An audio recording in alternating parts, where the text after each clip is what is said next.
By the way, happy holidays, everyone. These days, you don't need an excuse to have a little get-together at your place. You want to watch the big game or a New Year's party? Whatever. Stock your party with drinks from Drizzly, the go-to app for drink delivery. Download the Drizzly app or go to drizzly.com. That's DRIZLY.com.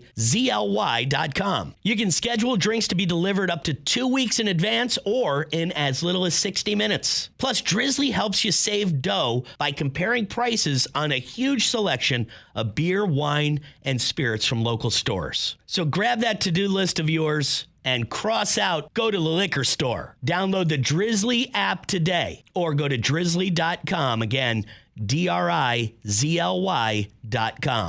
No more going on beer runs or stressing out about finding a particular bottle of wine. Download the Drizzly app or go to drizzly.com, the go-to app for alcohol delivery. Must be 21, not available in all locations. The Podcast Playground. Hooray! The Celebrity Jobber Podcast with Jeff Zito. If you like what you hear, please subscribe, give a 5-star rating, and leave a review. Check out all our past episodes on Apple Podcasts, Spotify, or wherever you pod. What if these celebrities weren't famous? What would they have become? What was their first job? We're about to find out. So believe it or not, the show Shark Tank is in its 15th season. It's on ABC Friday nights. And of course, if you're like me and you like watching a lot of Shark Tank, it's on CNBC just about every night for like 3 and 4 hours at a clip. So I started watching it. I got hooked on it. At my parents' house, believe it or not. Our tastes don't usually line up so evenly, but I kind of fell in love with the show. And you got these 5 rich guys, and basically you come out there on the Shark Tank and you pitch an idea, and if your idea seems to be a good one for the sharks to invest in, they'll give you a bunch of money, but you got to know your numbers, you got to know your valuation, and if you don't know all that kind of stuff, they will quickly call you a dummy. And our next guest is the guy that will call you the dummy, but he's kind of lovable. He's not the evil kind of villain that I thought he was in the beginning. Every show like American Idol, you got your Simon Cowell, you've got your villain that people kind of fall in love with. Mr. Wonderful, Kevin O'Leary, kind of that guy. But as I've gotten to watch the show over the years, I have figured out that Kevin O'Leary is not a villain. He's actually a pretty nice guy. And if I was on the Shark Tank, I would definitely want to partner with Kevin O'Leary, not Mark Cuban. Yeah, I'm going Mr. Wonderful all the way. I don't know what it is. He's got some kind of je ne sais quoi. That's kind of a word that I believe he would use. He's fancy. He's pretty smart, and he happens to be our guest this week on Celebrity Jobber, the one and only Mr. Wonderful, Kevin O'Leary. I'm here. I am a grasshopper. I just want you to know. My wife is a bit of a crazy chicken, but I'm glad to speak with you today. Thank you. Big fan of Shark Tank, and I love that little vignette that comes on once in a while, and you get to see a little bit of a deeper side of you. So if you don't mind, tell us a little bit about growing up, because it seems like you were all over the place. You moved around a lot. Yeah, my biological father died when I was 7 years old. And my mother remarried to a guy named George, who was graduating from the University of Illinois in Champaign-Urbana. So I grew up at Bottenfield High School, Greencroft Avenue. That's where I lived.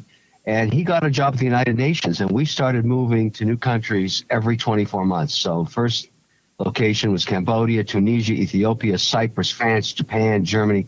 So I thought everybody moved around like that. And obviously, that's not the case, but it gave me a huge education about all these cultures all around the world.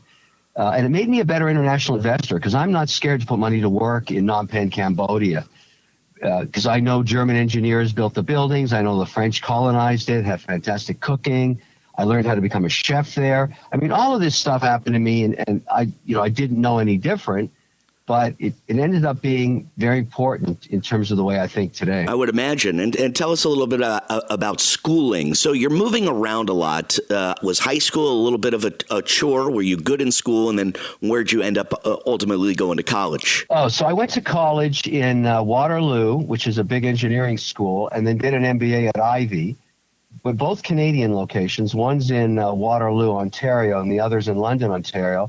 And then when I graduated, got married and moved to Boston and grew up there, raised my family in Boston, one of my favorite towns. And then eventually when Elizabeth Warren got in, I moved to Florida for tax reasons, and I live in Miami now. Oh, excellent. Very good. So in school. Yeah, no, I think Elizabeth's a fantastic politician, but I love to bash her policies. She has terrible policies, and she drives out wealth. She drives out entrepreneurs. I never invest in Massachusetts. I take all my companies out of there, and I move them to Texas or Florida. Wow. So you're based out of Florida now, but tell me a little bit about what you went to school for. Did you always know that you wanted to be an entrepreneur, or were you looking to be something else? Weren't you wanting to be a rock star at one point? I've always wanted to be a rock star, always. But, the problem with that is, and I keep trying, there's so many bands out there, and I play with lots of them. I've been I have a show I do in Nantucket on the 5th at the brewery. Oh, wow. I just met the guys that own Gibson Guitar. It's funny you brought this up. And I've always wanted an SG, the classic SG, candy red.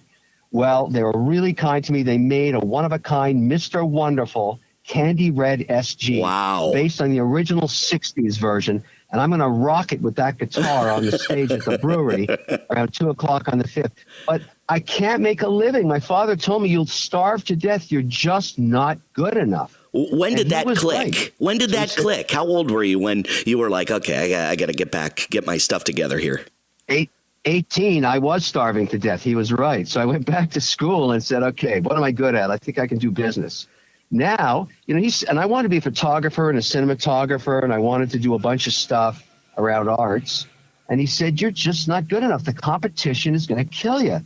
And that's very important to have a mentor like that, because he was right. And so what I did was, after all these years, I've been very fortunate, very lucky. And today I went back and I bought all this production equipment, every camera I ever wanted. I've got about 50 guitars, just to show them you can do both. And you're having fun doing it now. I'm trying to no matter how hard you play, there's always a guy better. That's what I've learned about guitars, which just pisses me off so much. I can't tell you. So frustrating. So, Mr. Wonderful, what do you consider your big break? And I'm not talking about Shark Tank fame. I'm talking about when you were an entrepreneur, maybe when you sold your company for billions. What do you consider maybe your big break in life, or maybe the events that led up to this big break? I know when it was. It was when I got my first job, and I got a job as an ice cream scooper in an ice cream store. And when you go and you line up to try the different flavors, you get a taster. It's like a little bit of ice cream on a wooden stick. But often what the kids would do is throw their gum on the floor. So on my first, and the only reason I wanted this job is the girl I was hot for in high school was working at the shoe store across the mall. So if she could see me, and I figured when we got out at 6 o'clock, we could go out on a date or something. And the first day I'm there, the owner, a woman, says to me, look, you finished scooping. Now scrape all the gum off the tiles. The Mexican tiles, beautiful tiles on the floor, really big ones. Get down with a scraper. And I could see the girl looking at me, waiting for me to get out. And I was going to be on my knees scraping. And I said, excuse me, to the owner. I was hired as a scooper, not a scraper. And she said, no, you're hired to work for me. And whatever I want you to do, you're going to do. And I said, I'm not. Because I was so worried about the bad branding of being on my knees, right? And so she fired me. She fired me on my very first day, and that changed my life forever. I realized there's two kinds of people in the world. There's people that own the store, and there's people that scrape the you-know-what off the floor. Right. And I got to be the owner. And that was the last day I ever worked for anybody in my life. I went back years later with a camera crew after we had our first big exit in the learning company, that $4 billion you referenced. And I wanted to find her and thank her for changing my life forever. And they ripped down the mall. They tore it to pieces. Oh, man. I could have afforded to do that then, which is what I wanted to do. But somebody sent me one of the bricks from it as a reminder how you got started. I have it on my desk. I look at it every day. These are the moments that define entrepreneurs. They want to find their own freedom. And I tell that to everybody. It's not about the greed of money. It's about the pursuit of personal freedom. That's why you do it, so that you can decide when to scoop and when to scrape. That's so cool because, I talk to a lot of people. I ask, what their big break was. And, I talked to Henry Winkler, the Fonz, last week. And he said, well, my big break was when, I became Fonzie. It introduced me to the world. Your big break was scraping gum off the floor at an ice cream parlor, which basically set your mind saying, I'm not working for the man ever again. And that's just very interesting. And how old were you at that point in time? I think I was 16 years old. That's awesome, man. Well, it was an important moment. Yeah, I would say so. Life defining. And do you ever sit back and do you ever think about if all this didn't happen, if you didn't sell that company for $4 billion, you weren't on the Shark Tank, maybe you were just Kevin O'Leary, not Mr. Wonderful, Mr. Substantial, Mr. Subpar. What do you think you might be doing today? Do you think you would be in the arts? Do you think you'd be a photographer? You said your dad told you you're not going to make any money being a rock star or doing anything like that. Is there anything that interests you that you think if you weren't an investor, if you weren't an entrepreneur, maybe something else, another field that you might be in today? Well, I'm half Lebanese and half Irish. The Irish are crazy, and the Lebanese are Phoenicians. They're salespeople. And so combining crazy with sales makes me a good marketer. I know I'm good at that, so I'd be doing something in that genre. However, years later, you brought up photography. I went out there and I started photographing wherever I traveled. And I got an invitation to do an exhibit at Art Miami. And that was pretty interesting because a lot of my work sold for charity. And it may have been the celebrity factor, but it was very cool to get people to say, I like that piece and I'm going to use it. I'm going to buy it. Do you ever think the Shark Tank would end up being on for 15 seasons? I mean, this started off, it was pretty cool.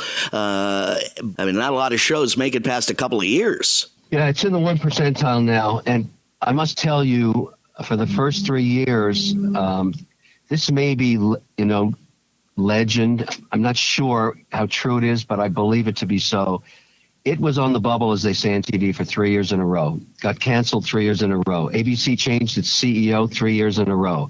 It started in 1980, and 3 years later, it was still on the bubble. And then Iger went home and told Willow Bay, his wife, who I knew from CNN in those days, that they were canceling Shark Tank. And she said, no, you're not. Our kids love that show. It's the only show our family watches together. Call them up and do one more season. It's right on the edge. She saved our asses. That's what happened. We went on to season 4, and it went geometric. It exploded because of the recession. People wanted to become entrepreneurs. And it's a debt of gratitude that we get to remember it that way. Now it's iconic. It's on in 42 countries. I learned last year when I was on a train from Geneva to Zurich that I'm the most hated man in Austria. It's an honor. It's an honor. Well, Shark Tank on ABC, 15 seasons, streaming on Hulu. Such a pleasure talking to you, Mr. Wonderful. You'll see me on the show one day. Please, believe you me. I look forward to it. I will eviscerate you. Believe me. Please come. No, you're going to love me. Trust me. Okay, well, that was that. I really do think that me and Mr. Wonderful would get along great. And if you watch the show Shark Tank, there are these little vignettes where they kind of tell you a little bit about each shark. And I'm always moved by the Mr. Wonderful vignette because he gets emotional. He talks about his stepfather who pretty much raised him. His real father passed away when Mr. Wonderful was 7 years old. His stepfather raised him, and like he said, he was in the UN, so they kind of moved around a lot. lot. They moved all over the place to all these different countries. And he kind of says because of that upbringing, which he thought all kids did, he thought everybody just moved around like he did. But because of that upbringing, it says he makes him better in business. He understands things in other countries and is able to close deals because of him moving around so much when he was younger. So I thought that was interesting. But the most interesting thing of them all was the combination big break and first job. His first job was working at an ice cream store in the mall. And the reason that he worked at the place to begin with was because he was hot for some girl that was working at the shoe store across from the ice cream store. But what he said his big break was when he worked at the ice cream store and the owner made him scrape gum off of the floor with a little ice cream scooper. He thought that was, quote unquote, bad branding. He didn't want that hot little number over at the shoe store to see him on his hands and knees scraping gum off the floor. He thought that was bad for his image. He said, no, man, I'm not doing that. And they fired him right then there on the spot. And he knew at that moment in time, 16 years old, that was his big break. He says that was his big break. It wasn't like selling his company for $4 billion. It wasn't, getting on the Shark Tank. It was when he was 16 years old and he got fired from that job because he was not willing to get on his hands and knees and scrape gum off the floor and work for the man. That's when he said, I am going to be an entrepreneur. There are people that scrape gum off of a tile, and there are people that own the place. And that's when it all connected for Mr. Wonderful.